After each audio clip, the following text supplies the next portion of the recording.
Ada seseorang menghampiri saya dari salah seorang ikhwan. Kemudian dia mengatakan, Ustaz, bahwa saya mengajar di taman pengajian Al-Quran di sebuah masjid.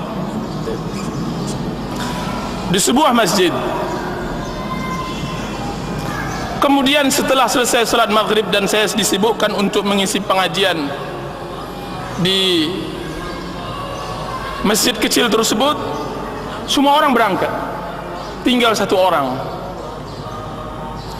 Kemudian setelah saya mengajar 1-2 orang anak, maka dia mulai mendekat kepada saya. Kemudian dia mengatakan, Ustaz, dan dia adalah Ustaz mengajar Al-Quranul Karim. Ustaz, saya ingin bertanya tentang bentuk solat saya. Untuk solat saya, apa kata Ustaz tersebut? Apa yang terjadi pada solat Bapak? Kemudian dia mengatakan, saya solat yang satu solat 2 rakaat yang saya lakukan,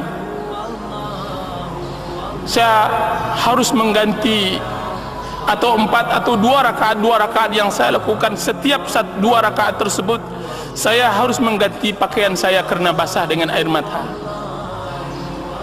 Basah dengan air mata. Sahkah solat saya? Subhanallahazim. Sahkah solat saya?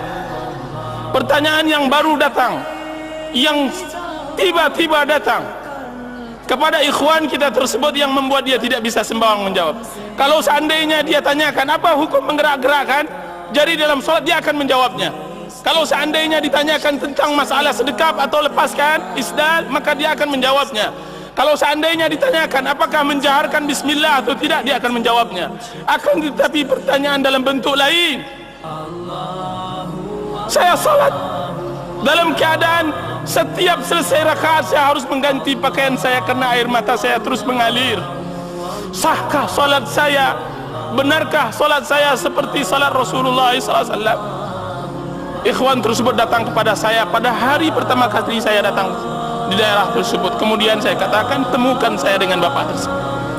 Temukan.